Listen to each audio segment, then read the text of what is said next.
quick question. Gen Z doesn't drink, or are they just drinking better than us? The Aperol Spritz went from, what is that, to showing up at Coachella with Charli XCX. A generation is rewriting drinking culture from scratch, and non-alcoholic Spritz that's been quietly beloved in Italy since 1965 just landed in America. The spirits industry is being completely reinvented, culturally and literally. And today we've got the executive actually doing the reinventing. Allison Varone, head of marketing at Campari America, Aperol, Wild Turkey, the entire portfolio is icon status. You do not want to miss this one. Hit subscribe, grab a bougie bev. Oh, wait. You're listening to the Retail Razor Show, where your expert hosts and their guests cut through the clutter in retail and retail tech. Welcome back to Season 6 of the Retail Razor Show, the #1 management and indie marketing podcast on Good Pods, and the original show in the #1 indie podcast network for retail. I'm Ricardo Belmar. And I'm Casey Golden. Welcome back, Retail Razor fans, to retail's favorite podcast, where we cut through the clutter to bring you the sharpest insights in retail, consumer brands, and the trends reshaping how people shop, buy, and yes, drink. Yes, definitely one of the best parts. Always better with a quality beverage in hand. That's right, Ricardo. And today we're raising a glass because we are diving into the world of spirits and beverages, a category that has been shaken, stirred, and completely reimagined over the last few years. Casey, I think you mean shaken, not stirred, right? At least if we're talking about one of the things I love to have in common with James Bond. Ricardo. One of the things you have in common, as in one of many. I'm almost afraid to ask. Actually, no. We'll keep that for another podcast. Well, it would be a fun podcast for sure. I can tell you that. Okay. So let's set the scene then for this episode. It's 2026. Gen Z is officially of legal drinking age across the board, and they are not doing what anyone expected. Big surprise. At least not what any of us did at that moment. You're not going to find them doing shots at the bar. They're curating their cocktail moment like it's a key part of their aesthetic. And you, unlike Gen Z, used aesthetic in the proper context. Take note, Gen Z. And meanwhile, your aperitivo hour has gone from something your Italian grandmother talked about to something Charli XCX is doing at Coachella. Yeah, you could say the Aperol Spritz is basically a fashion accessory at this point. Right? And somewhere in between the sober curious movement, GLP-1 meds, and the explosion of premium non-alcoholic spritzes, the entire industry is asking, what does it actually mean to drink in 2026? Yeah. Now, if you've been listening to the show for a while, you know how much we love bringing in the executives who are actually living these transformations, not just talking about them in a boardroom or a PowerPoint deck, but out there building the campaigns, the culture, and the brands that consumers are choosing. And today, this guest is absolutely that person. But before we tell you about her, let me tell you about our new sponsor of the Retail Razor Podcast Network, Retail Club. Join 2,000 retail leaders at the Retail Club AI Festival, September 22nd to 24th in Huntington Beach. Dive deep into how AI is reshaping retail while soaking up the sun at a fully outdoor beachside venue. Decision makers from retailers and brands can attend with free tickets and up to $1,250 in travel reimbursement. Head to retailclub.com/retail-razor-podcast to learn more and get your ticket today. A big thank you to Retail Club for helping us bring you this podcast and all the other shows in the Retail Razor Podcast Network. Today's guest is Allison Varone. She's a 20-plus year veteran in the spirits and marketing world. She's led campaigns spanning from Negroni Week to the Aperol Spritz Piazza at Coachella. She's joined Campari America in 2024 and is now head of marketing, leading one of the most iconic and ambitious brand portfolios in the entire spirits industry. We're talking Aperol, Campari, Wild Turkey, Courvoisier, Grand Marnier, Espolòn Tequila, and the newest kid on the block for U.S. consumers, Crodino. Campari's non-alcoholic spritz that's been beloved in Italy since 1965. This woman is essentially the chief curator to Cocktail Hour. And we could not be more excited to learn from her. I expect this to be a masterclass in branding. But before we jump in, we do have a favor to ask of you, our fans, listening and watching today. If you're enjoying this season, and we hope you are, and I kind of feel like if you came back to this episode, that probably means you are enjoying it. So please give us a 5-star rating and review on Apple Podcasts, Spotify, or GoodPods. And if you're watching us on YouTube, don't forget to like and subscribe. We'd also love it if you check out the other shows in the Retail Razor Podcast Network if you already haven't. Retail Transformers, Blade to Greatness, and Data Bites. With that said, let's welcome to the Retail Razor Show, Allison Varone, Head of Marketing at Campari America. Our conversation starts now.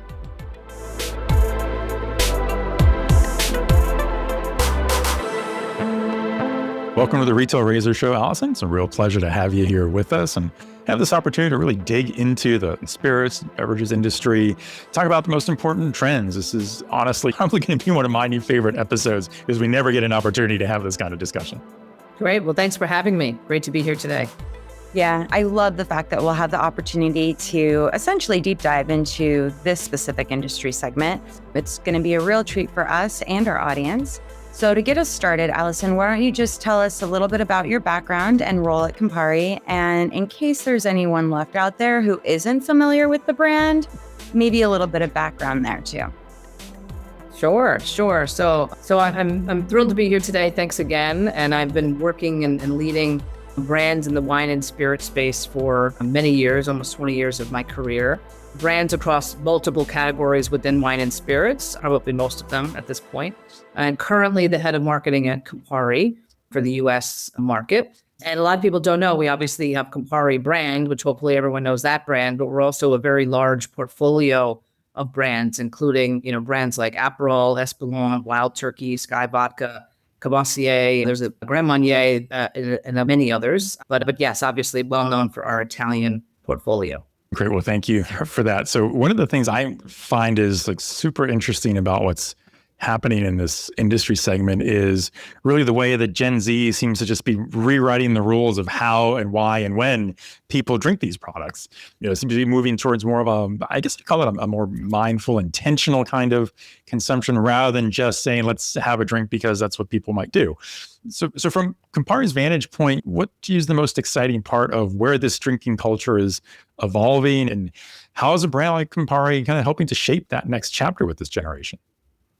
Yeah, we're in very interesting times, and you're right that people's consumption patterns are changing, right? And the way we're responding to that is really about responding to the moderation trend with our diverse portfolio, right? So, and offering different products for different occasions and different moments of that moderation. So we have low alc options, like a Spritz, as an example, is a very low alcoholic cocktail, which has been a phenomenon in the United States that came over from Europe. We also have a non-alc offering within Spritz called Crodino, which we just launched last year in the US. So we have non-alc. We also have high proof and all of our other brands as well. So I think from our perspective is we're focusing on what we call the first shared drink. We want to be people's first shared drink of the day, of the evening, when they're, ready to obviously, unwind and have a social occasion. So we think we're well positioned to answer on the new moderation trends. And again, lots of chatter out there about, people consuming less. Of course, I think people are, but I think people are also consuming more mindfully, and we're well positioned to answer that trend as well. Yeah, between the sober curious movement, GLP-1's influence on all cravings, and a shift toward just quality over quantity. I mean, as a 90s child, how many times did we drink something and hold our nose? I don't think that's a Gen Z thing that's happening here, right? Consumers are fundamentally rethinking this relationship with alcohol in general. How has that inspired these new product innovations at Campari? And what does the opportunity look like for brands that lean into that shift rather than resist it?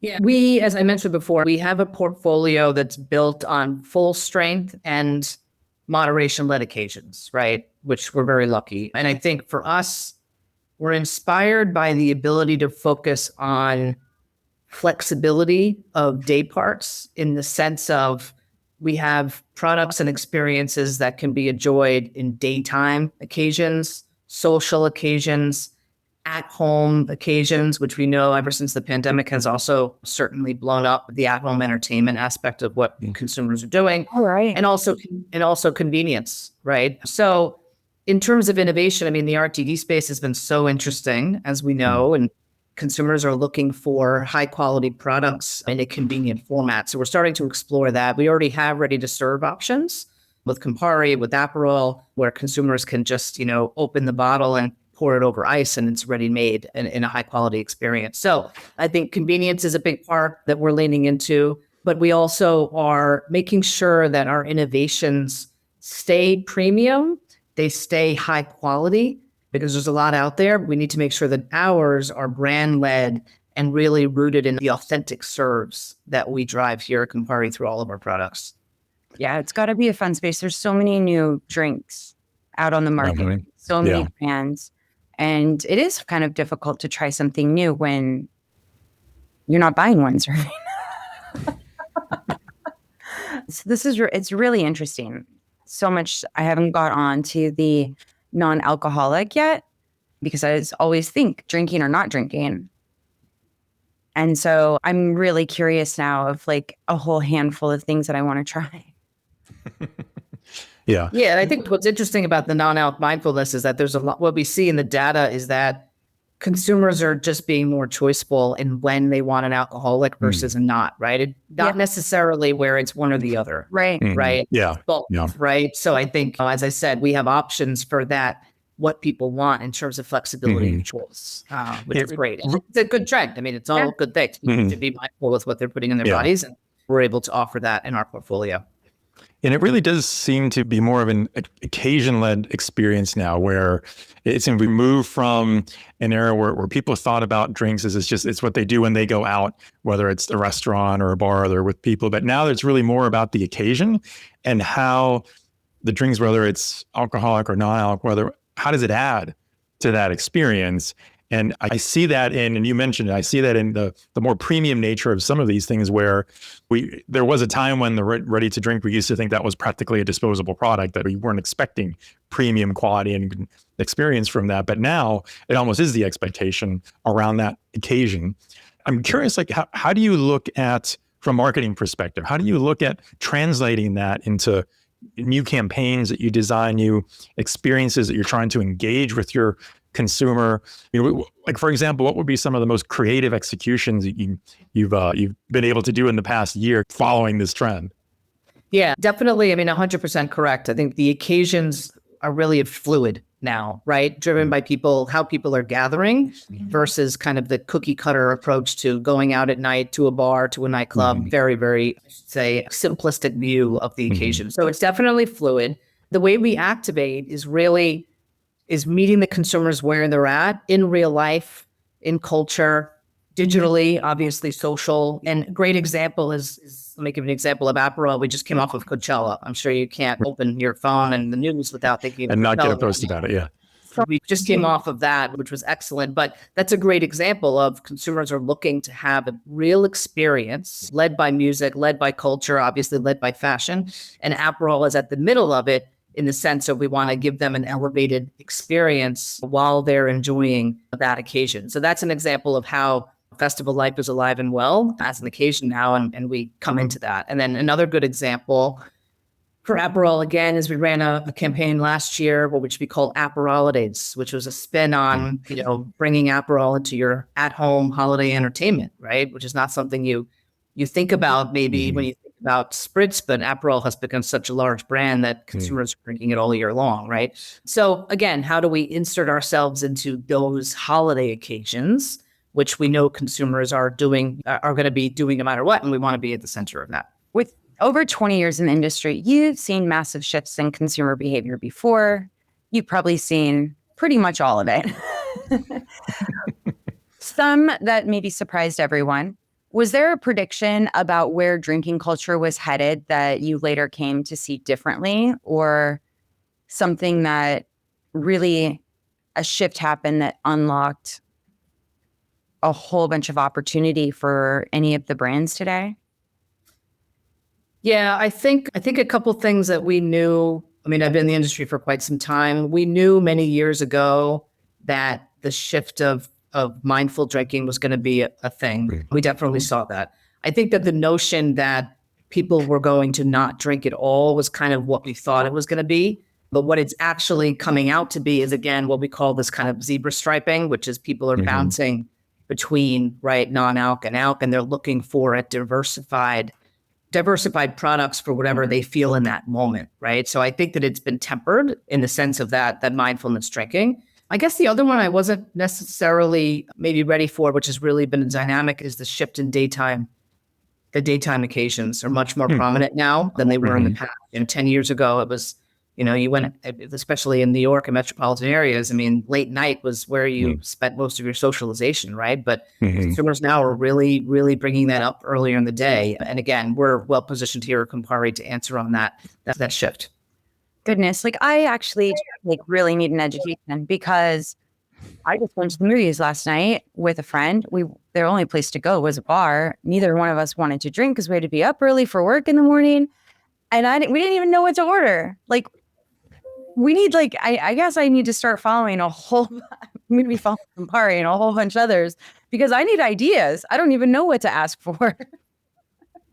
Yes, I think that's the beauty of the non-alc, right? A lot of bars and restaurants now have non-alc menus, and we're at the forefront of that, which is great, because again, we want to make sure that we're giving people an elevated experience, even when they don't want to be consuming the ABV. Yeah, that's so true, and it's such a different. It's such a different evolution where we came from in this segment. When you think about how you're building out the brand and kind of architecting around all these different occasions and of course still speaking to multiple generations, how do you look at that when you're thinking about these things and how you're going to implement that and activate on it? How do you view that? And maybe thinking particularly across, because we seem to have so many differences, like Casey just highlighted. These are all practically generational differences, right? But it's still the same products. You're still trying to reach them with the same brands. How do you see that kind of playing out when you're activating it in the market? Yes, I think, again, at Campari, our portfolio is quite diversified, which we're very lucky, which means that we can span generations with our products, right? Which is great. So you have maybe, let's just say, entry consumers where Spritz plays in, the Aperols of the world, Campari, Espolòn Tequila, which is a massive brand for us, a great success, Crodino, which is the non-alc Spritz, obviously. Then we move into heritage brands, right? Like Wild Turkey, we have Russell's Reserves, and then we obviously have non-alc. So we're able to really span different types of consumers, right? And we definitely segment them. The way we go to market is really keeping the consumer target for that specific brand at the heart of what we do, and make sure that we have cohesive marketing plans, but being able to be, flexible to build scale of the different occasions that they live in. So, I'll give you an example. We'll do, let's just say, Negroni Week, right, for Campari, which is in September, which is really a week where we kind of really take over, Negronis kind of take over metropolitan areas, which has been a great success. So that's one activation. And then we do tasting events and master distiller type of events that we do, and tastings for Wild Turkey, right, which obviously goes after a different occasion. Then we even have, which we just launched this week with Espolòn, is Short King Week. I don't know if you guys saw it, but the idea of bigger is not always better. And Espolòn is a short tequila bottle in the sea of large, small tequila bottles. So we kind of with that notion, right, and have a little bit of levity, and that goes after part of a social content campaign, right? So you can see we kind of carve out the spaces depending on the brand and depending on the consumer target that we're going after for that particular brand. With these activations, there's so many brands. You cover so many generations across it, different types of drinking styles, events. How do you measure the impact of all of these immersive moments and brand love, customer acquisition? how does that whole piece like roll up to you? Yeah, ROI is a very big piece of what we do. And at the core of it, we activate the brands and we bring the brands to life and we bring the liquid and the drinks to life, right?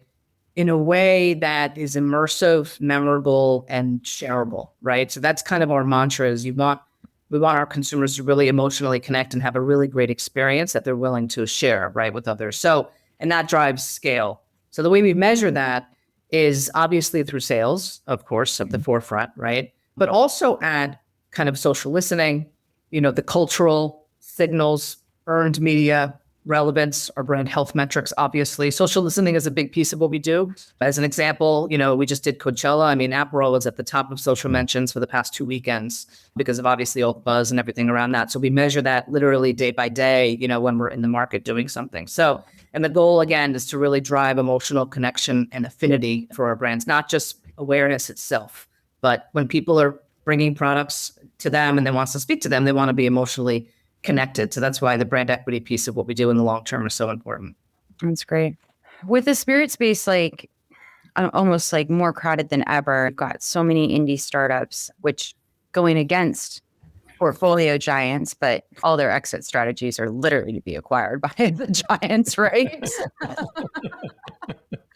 But some of these challenger brands have been winning by just going deep on culture and community and super niche consumer tribes.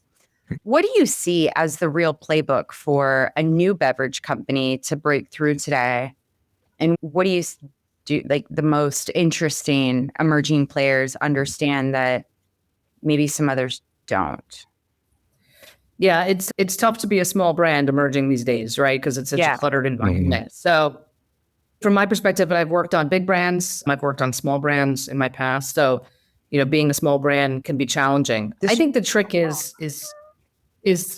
the trick is not to be too broad and to really, if you're a new brand, is find your voice and have a strong POV, right? To be able to cut through and not be too generic, right? So I think that's important because again, and you might not be a brand for everybody at that moment, right? But if you're starting out, you want to make sure you have a strong point of view and a strong voice.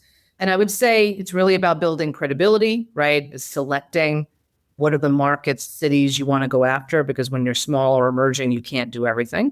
And I think that, have a strong, back to the brand voice is have a story, and the brands that have strong stories and drive storytelling, and again, bringing it back to emotionally getting consumers and also trade partners in this industry are quite important. Getting the gatekeepers along with your story is going to be key to starting out.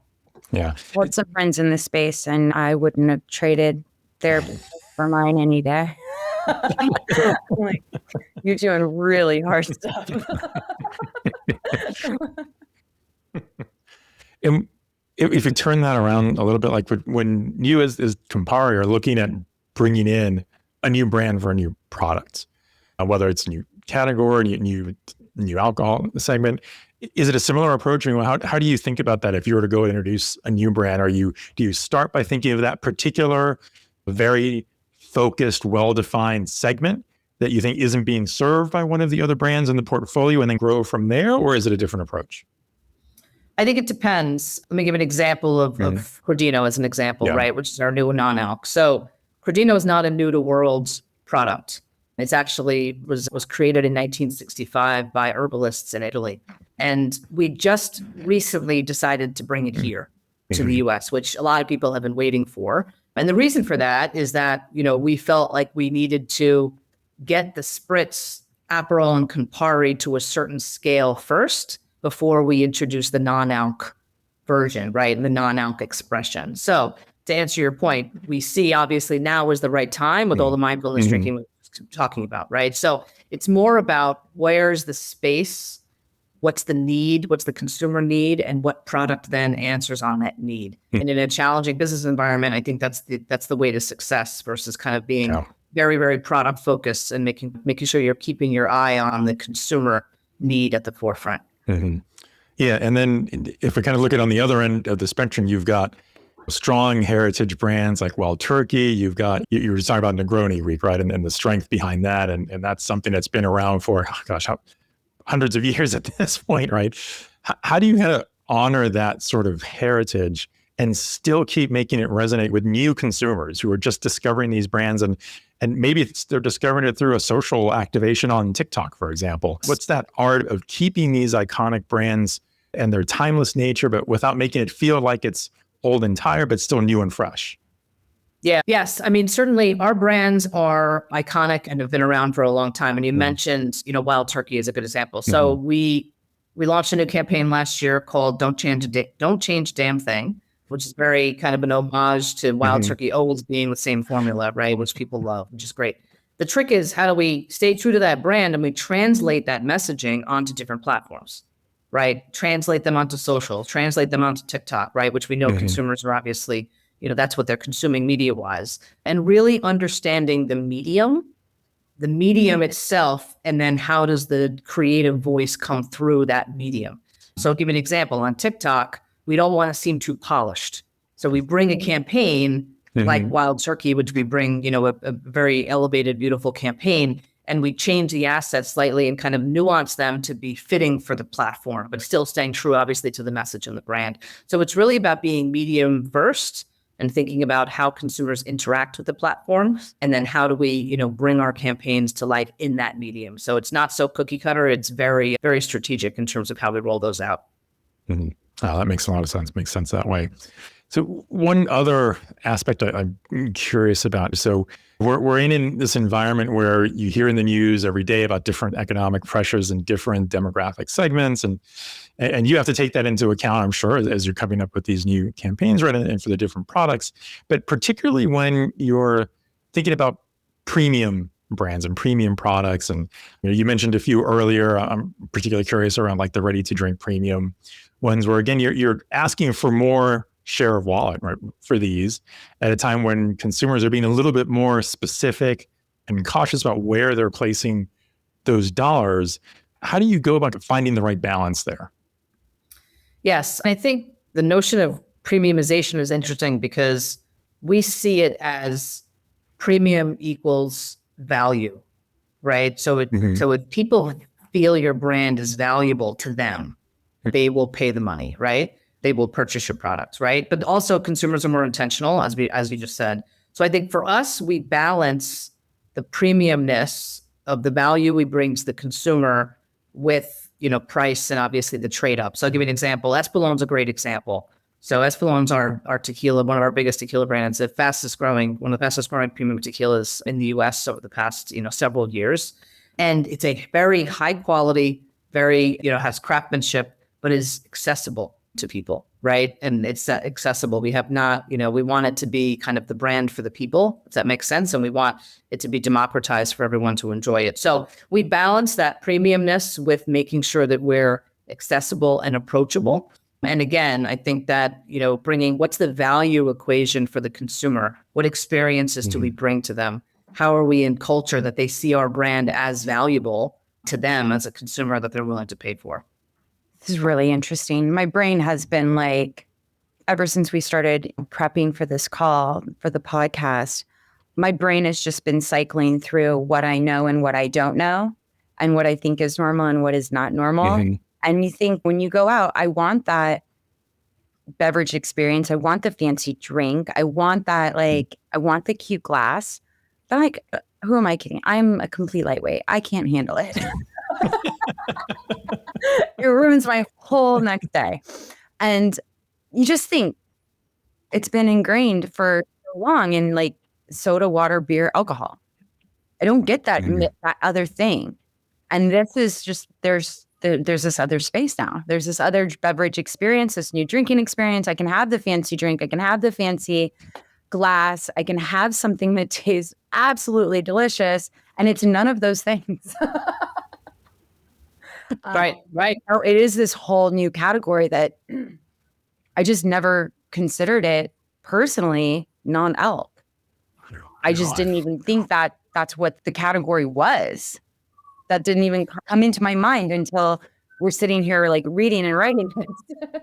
It has really evolved. It has really evolved the non-alc space, right? And I think what we've learned here at Campari, and you might not be aware, but we have what we call a Campari Academy here at the US office here. We also have it globally, right? And we have it's an entity that we have that's been for several years, which is really driving education for our brands within the bartender community, right? So the Academy has been for years talking about and educating on how we can bring elevated cocktail experiences to our bartenders, and bartenders can then obviously bring them to consumers. They give them an elevated experience, and it's not always have to be with an ABV or an alcohol attached to it, right? So I think the industry has really, really evolved, and you go to restaurants now and bars, and they're bringing it on and they're putting it on the menu to offer, different experiences for people. So at Campari, we've been thinking about this trend for a while, and we bring a lot of bartenders and trade community here in the office in our academy space to kind of play with cocktail concoctions, play with different flavors, and to be able to deliver that to their bars and therefore obviously to our consumers and their patrons. How fun. I need to go out and have drinks tonight. I've got to figure out what I'm ordering before we get off this podcast. That's right. What am I asking for? Looking ahead 10 years, the spritz landscape could look radically different with functional drinks, premium non-alc, and culturally specific spirits, all vying for this same share of glass. What does a thriving, exciting spirits industry look like to you in 2035? And do you think some of these consumer behaviors that are emerging are going to be critical for that to happen?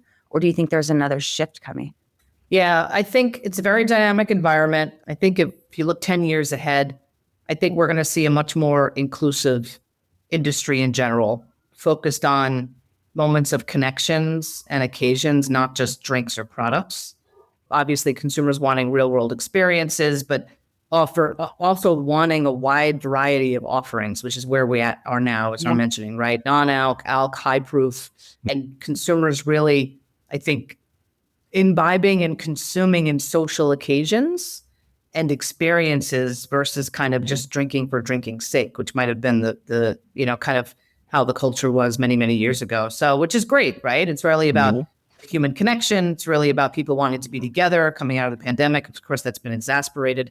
And for us, even as an Italian company at Campari, we've also seen what we call the aperitivi culture, which is the idea of everyone's first shared drink, which I mentioned before, is usually a Campari drink or a Aperol or a Spritz, which is a low ABV option to start your evening after a day of work or a day of school, right? With a little bit of food, and being at the core of it is being social with people. And we see that as a trend as well that hopefully will continue, which is nice. Yeah, I love how that is framed and shaped, because it really is about the cultural moment, the experience, and the occasion. And it feels like now like the industry is coming together on helping consumers sort of expand that, right? And really deepen that relationship. So it really does become now a relationship with the brand versus it's just the alcohol on the shelf, which I think honestly is what years ago is what it came down to for most consumers. And now the things like we care more about the experience that it's bringing out by having that, for like the aperitivo drink is creating the experience for us and helping to build it. So I think it really is more of an integration between brand and consumer than it ever was before. I put it, that's just going to continue to evolve and kind of grow from there. I'm wondering, like, if you were advising a brand strategist in the space today, right, on like where these things are going and how should they place their big bets over these next few years to help grow the brand they're responsible for? Is there a particular type of activation, a particular marketing approach you think of, or a particular consumer behavior they should be really watching out for, latching on to, and kind of leaning into? What would that be? What would you tell them? Yeah, I would say focus less on categories if you're looking to launch brand or, to obviously drive and grow a particular brand. Less on categories and more on how consumers are evolving, and also occasion first approach, right? Where do you want to reach consumers and how are they socializing today? And where does your brand fit into that? Versus coming at the brand and figuring out how to make them enjoy your brand, right? I think there's a little bit of a mindset shift there. And then I would say probably if you want to launch a big brand or you're working on a big brand, I mean, cultural resonance is a real big one. And that's the only way to have long-term success. Certain products, CPG products, obviously wine and spirits, the experiences that you give consumers are long lasting if it's a good one, and it will stick with them, right? And it will help your brand in the long term. Yeah. No, I think that's true. I just listening to you say that, I'm thinking about what are those brands that I would truly claim to have actual brand loyalty to. And for me, just given the space I'm in, and there are some technology brands that I would say that for, but when I think in terms of CPG brands, it probably are spirits brands that are the ones that I would have the absolute most brand love for, and relationship that I know I'm getting it. That's the brand. Don't give me another one. That's the one that I want because I know what it tastes like. I know what the experience is. And there aren't that many categories where I think a lot of consumers can say that. Yeah, it's very interesting. This has been such an eye-opening discussion. Personally, my mind's a bit blown that like I'm looking out on an entire category that I can, it's completely aligned with me. I get the bougie drink and the fun experience, and I haven't been doing this. So you've got a new customer over here for sure. Right. I've got so much to learn. I will be following, so I will get that voice share up by one at the end of the day. So thank you so much, Allison, for joining us today and sharing your deep experience and knowledge into the spirits and beverages industry. For an industry with so much legacy brand value, which I love brand legacy. I love 100-year-old brands. They mean the most to me in the world. There is certainly more happening here now than ever before. And I just find it very exciting. And there's so many lessons, regardless of what industry you're in. This is such a winning recipe, and it's completely proven. It just sometimes you got to get out of your norm and take a glance and see what other industries and other categories are doing and how they're growing and how they connect to their consumers. This is super great. Thank you. Great. Thanks for having me. Yeah, no, I mean, I think Casey said it best, where there's so much to learn from how you're building that brand relationship with consumers, how you're really integrating the cultural aspects to it. I really feel like it was just a great masterclass on how to do branding, which is one of my favorite topics. So thanks again for joining us. If anyone in our audience, Allison, wants to reach out and connect with you, what's the best way for them to do that? Yeah, I'd probably say usual LinkedIn. We get lots of, we have a lot of brand fans, both from a business standpoint and consumer. So feel free to reach out. We're always happy to connect.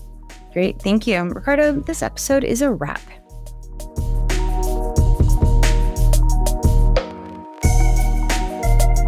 I know you love this episode, so drop us a 5-star rating and review on Apple Podcasts, Spotify, or Good Pods. And if you're watching on YouTube, like and subscribe before you go. I'm Casey Golden. Follow us on LinkedIn, Blue Sky, Threads, and Instagram, and subscribe to our Substack for highlights and bonus content. For transcripts and guest info, visit retailrazor.com. I'm Ricardo Belmar. Thanks for joining us on the Retail Razor Show, part of the Retail Razor Podcast Network. Until next time, stay sharp, stay human, and stay ahead. This is the Retail Razor Show.